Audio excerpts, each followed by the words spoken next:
बिस्मिल्लाहिर्रहमानिर्रहीम। सियालवी अपडेट के साथ मैं हूं आपका मेजबान अशरफ सियालवी। दोस्तों, आज हम आपको बताते हैं बेनजीर भुट्टो के बारे में। तो अगर आप हमारे चैनल पर न्यू है तो हमारे चैनल को सब्सक्राइब करते हैं और बढ़ते हैं वीडियो की तरफ। बेनजीर भुट्टो पाकिस्तान और मुस्लिम दुनिया की पहली खातून वजीर आजम थी। वो एशिया में भी खवातीन रहनुमा के तौर पर पाकिस्तान की पहचान थी। पाकिस्तान की पहले इनकलाबी रहनुमा जुल्फ़िकार अली भुट्टो की बेटी होने की वजह से उनकी जिंदगी सियासत के उतार चढ़ाव में गुजरी, जिसकी वजह से उनको पाकिस्तानी सियासत में अहम मकाम हासिल था। दोस्तों, बेनजीर भुट्टो 21 जून 1953 को कराची में पैदा हुई। बेनजीर भुट्टो 2 बार वजीर आजम पाकिस्तान के ओहदे पर फायज रही, मगर मुद्दत मुकम्मल न कर सके। 2007 में उनकी गैर मुतवक्किल मौत ने पाकिस्तान के सियासी हालात को बदल कर रख दिया। अपनी जिंदगी के जवानी के अयाम में ही उन्होंने अपने वालिद के सियासी दुश्मनों की तरफ से इंतकामी कार्रवाइयों का सामना किया, सोबतें और तकालीफ बर्दाश्त की। उनके वालिद जुल्फ़िकार अली भुट्टो की मौत और उनकी अवाम दोस्त रवैयों की वजह से पाकिस्तान पीपल्स पार्टी अपने अरूज तक पहुंच गई, मगर उनके वफात के बाद पार्टी क़यादत को उनके शुआर ने मशकूक तरीकों से अपने हाथ में ले लिया। इब्तदाई हालात के बारे में जानते हैं। बेनजीर भुट्टो जुल्फ़िकार अली भुट्टो की बड़ी साहबजादी साबिक वजीर आजम थी। 21 जून 1953 को पहले बता चुका हूं कि सिंध में सियासी घराने भुट्टो खानदान में पैदा हुई।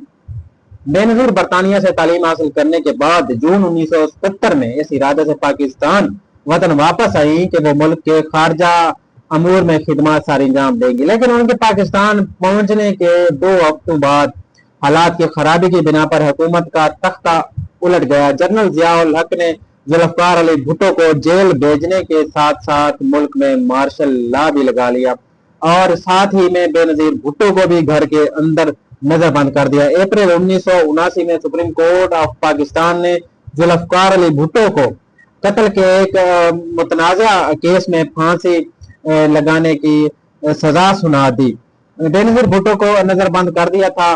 इसके बाद सखर जेल में जहां उन्होंने जिंदगी के मुश्किल तरीन दिन गुजारे। 1981 में मार्शल लॉ के खात्मे और जमहूरियत की बहाली के लिए अहम RD के नाम से इत्तेहाद बनाया गया, जिसमें अमरीत के खिलाफ 14 अगस्त 1983 से भरपूर जदोजहद शुरू की। तहरीक की क़यादत करने वाले गुलाम मुस्तफा ने दिसंबर 1983 में पाकिस्तान जो तारीख उन्होंने बनाई थी पाकिस्तान में उसको खत्म करने का ऐलान किया, लेकिन अवाम ने जदोजहद जारी रखी। 1984 में बेनजीर को जेल से रिहाई मिली, जिसके बाद उन्होंने 2 साल तक बरतानिया में जलावतनी की जिंदगी गुजारी। इसी दौरान पीपल्स पार्टी के रहनुमाओं ने उन्हें पार्टी का सरबराह बना दिया।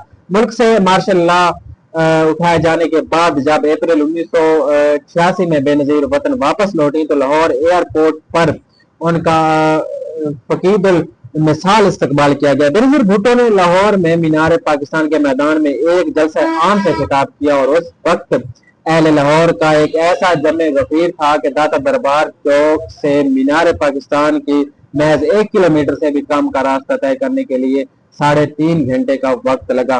बेनजीर भुट्टो 1987 में नवाब शाह की अहम शख्सियत हाकिम अली जरदारी के बेटे आसिफ अली जरदारी से रिश्ते अज़दवाज में मुंसलिक हो गए, लेकिन उसके साथ साथ अपनी सियासी जदोजहद का दामन भी नहीं छोड़ा। 17 अगस्त 1988 में जियाउल हक तैयारी के धमाके में मारे गए थे तो मुल्क के अंदर सियासी तब्दीली का दरवाजा खुला। सेनेट के चेयरमैन गुलाम इसहाक को कायम मकाम सदर बना दिया गया, जिसने 90 दिन के अंदर इंतखाबात करवाने का ऐलान किया।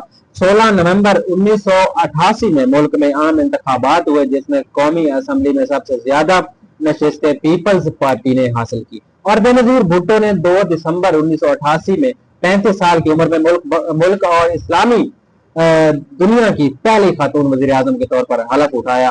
6 अगस्त 1990 में 20 माह के बाद सदर इसहाक खान ने बेनजीर की हुकूमत को बेपनाह बदगुमानी और करप्शन की वजह से बरतरफ कर दिया। 12 अक्टूबर 1990 को मुल्क में नए इंतखाबात हुए, जिसमें नवाज शरीफ ग्रुप और बेनजीर हुकूमत की मुखालिफ जमातों ने इस्लामी जमहूरिया इत्तेहाद के नाम से अलायंस बनाया, जिसके इंतखाबात में अक्सरियत हासिल की। इन इंतखाबात के नतीजे में इस्लामी जमहूरिया इत्तेहाद के आताई प्लेटफॉर्म से नवाज शरीफ वजीर आजम बन गए, जबकि बेनजीर कायद हज़ब इख्तिलाफ बन गई। 1993 में उस वक्त के सदर गुलाम इसहाक खान ने नवाज शरीफ की हुकूमत को भी बदउनवानी के इल्जाम में बरतरफ कर दिया, जिसके बाद अक्टूबर 1993 में आम इंतखाबात हुए जिसमें पीपल्स पार्टी और उसके हरीफ जमातें मामूली अक्सरियत से कामयाब हुई और बेनजीर एक मरतबा फिर वजीर आजम बन गई। पीपल्स पार्टी के अपने ही सदर फारूक अहमद खान लगारी ने 1996 में ही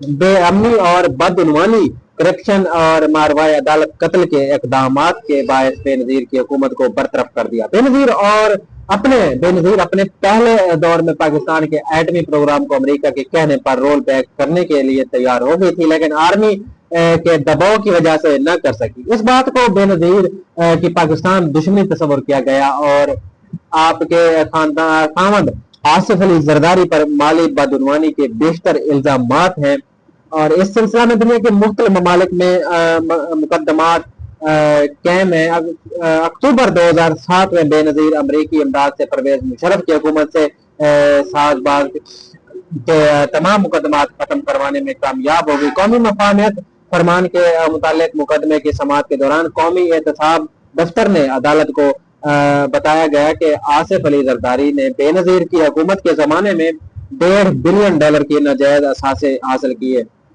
फौजी इत्तेहाद 2007 बेनजीर ने फौजी अमर परवेज मुशर्रफ की तरफ से 3 नवंबर 2007 को हंगामी हालात के नफाज और मुंसिफ आजम पाकिस्तान इफ्तिखार मोहम्मद चौधरी को हटाने की दरपर्दा हिमायत की। ताहम बयानबाजी की हद तक बेनजीर ने इस फौजी इकदाम पर कुछ अरसा तनकीद की, मगर बाद में खुलम खुला हिमायत की। बेनजीर ने अपने भाई मुर्तजा के कत्ल और अपने हुकूमत के खत्म होने के कुछ अरसा बाद ही जलावतनी इख्तियार करते हुए मुत्तहिदा अरब अमारात में दुबई में कयाम किया। उसी दौरान बेनजीर नवाज शरीफ और दीगर पार्टियों के सरबराहान के साथ मिलकर लंदन में ARD की बुनियाद रखी और मुल्क में जनरल परवेज मुशर्रफ की हुकूमत के खिलाफ भरपूर मुजाहिमत का ऐलान किया। उनकी खुद साख्ता जलावतनी के दौरान एक अहम पेश रफ्त उस वक्त हुई जब 14 मई 2006 में लंदन में नवाज शरीफ और बेनजीर के दरमियान मिसाक जमहूरियत पर दस्तखत करने की एक मीटिंग की गई और दस्तखत किए गए। एक दूसरे के खिलाफ इस्तेमाल न होने के फैसले पर दस्तखत किए। दूसरी पेशकदमी उस वक्त हुई जब 28 जुलाई 2007 के अबू धाबी में जनरल मुशर्रफ और बेनजीर के दरमियान एक अहम मुलाकात हुई। बस करो ये कैमरा इधर लाया है, मोबाइल में इधर लाया गया है, कैमरा उधर खड़ा है। हाँ कैमरा में मोबाइल पर इधर लगा गया ना, पता लगता है ना कि देख पड़ रहा मैं कैमरा तो ना कौन है।